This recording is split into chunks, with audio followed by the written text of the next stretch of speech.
What sauce is so good that its name is synonymous with velvet in French? This week we're going to continue our French mother sauce series with the Velouté. So let's learn some fun facts and good food here on Bon Appetit.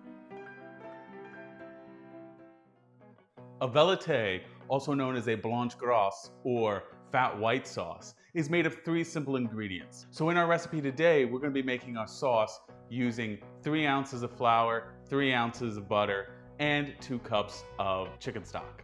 We're also going to be using that sauce as part of another recipe, combining it with 1 pound of boneless, skinless chicken thighs and 4 ounces of mozzarella. Let's get to it. So we're gonna take 2 cups of chicken stock and go ahead and get that to a simmer. Fun fact, the difference between a stock and a broth tends to be that a stock is thicker, whereas a broth is richer and more robust in flavor. Though the differences are so small that they can kind of be used interchangeably. But if you're going for a fatty white sauce that you're looking to be thick and creamy, you're going to want to use stock. Another fun fact is that the actual requirement for a Velouté stock is that it has to be made with unroasted bone broth. Commonly, you can use things like veal, chicken, or even vegetable stock. However, if the bones are roasted for the stock, it can't be used. The stock will actually be too dark. Don't make the mistake I did and using a chicken sauce that looks really, really dark, because then you're not gonna get a fatty white sauce, you're gonna get a fatty brown sauce. And that's a whole other dish. Now that our stock is heated, it's time to build our roux. We're going to first melt 3 ounces of butter over medium heat in a saucepan. I prefer a rounded bottom saucepan to a square bottom saucepan when it comes to making roux, because it gets so much easier to get into the corners and the edges. Sometimes when I use the square bottom, it ends up getting flour into weird places and I can't get it out, and then my roux gets, well, ruined. Now that our butter is melted and bubbling, we're going to go ahead and add our 3 ounces of flour.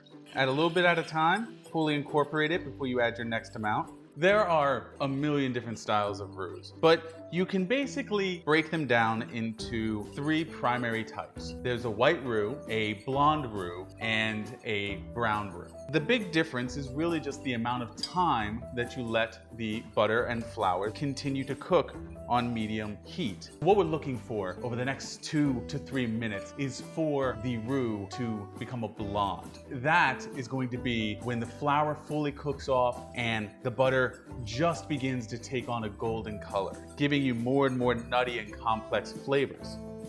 Squirrel, 2 squirrels.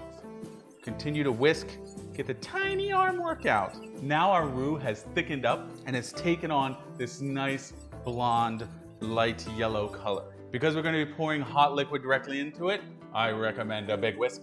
And we take our stock, we pour it in there a little bit at a time, stirring to fully incorporate, and then adding a little bit more. We're going to let it come to a light bubble, put it down on low, and let it simmer for 15 minutes, stirring occasionally. Fun fact, the term mother sauce is to help delineate those sauces which are parents to the daughter sauces. When the first 4 original mother sauces were created by Marie-Antoine Carême, they included a sauce called allemande.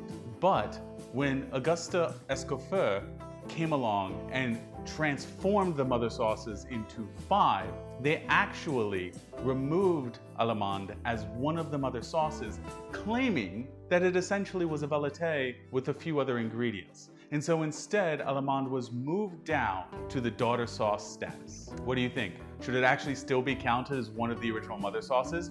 Or does it deserve to be relegated to a simple daughter sauce of Velouté? Leave a comment down below. Our Velouté has been simmering for 15 minutes on low. Now we're gonna add a little bit of salt and some white pepper. Remember to use white pepper because you want to keep the color of the Velouté closer to that lighter color. If you use black pepper, it will look like it has little black flecks in it, which you don't want. There we have it. Our Velouté is done. The way you know is if you take your spoon in there, you'll see that the back of the spoon is completely coated by the sauce, and you can slide a line right through it. And that is delicious. So salt and pepper it to taste.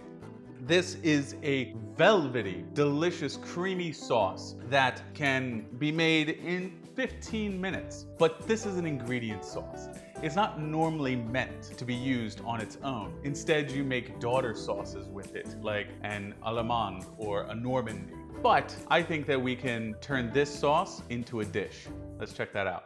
So for our chicken, after having pounded it down to about ½ inch thick, lay it out. You want to pat it dry, removing the moisture from around the edges, and season with salt and white pepper on both sides. We're gonna grab a pan that we have a lid for. It's gonna be important that you have a lid for this part.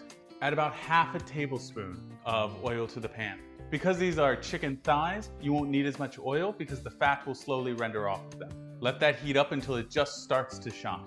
Now add your pounded chicken. We're gonna let them cook on this side for 7 minutes. Now that the chicken is done, we're gonna flip them over and let them cook for another 7 minutes. All right, it's time for the next step. We are going to add a little bit of our velouté. Add a little bit on top of each. Excellent. Let it get down there in between as well. Then we're gonna come in with our mozzarella and just add it on top. Put our lid on and let it cook for 2 minutes. After 2 minutes, pull up the lid and see if the cheese is melted. This looks like it could go for another 30 seconds. So put the lid back on and wait. Let's check it again. Oh, that looks perfect. Let's turn the heat off, grab our plate, pull out one of these pieces. Put it right on there. Oh, you can see the delicious cheese. And now what we're gonna do is take a little bit of our velouté and add it on top. And there you have it. Chicken mozzarella with a creamy velouté sauce. And now to taste. Well, the dish is good, but it could be better. And I think that's why the velouté is seen as an ingredient sauce. There's so much more that could be added to it and so much more that you can do with it to make it more exciting and flavorful. That's not to say that this isn't delicious, it's just more could be done to it. With that, as always, please like, comment, subscribe. It seriously helps us out as a new and growing channel. We'll catch you next week and we'll continue our journey learning about the mother sauces from France. All right, catch you later on Bon Appetit.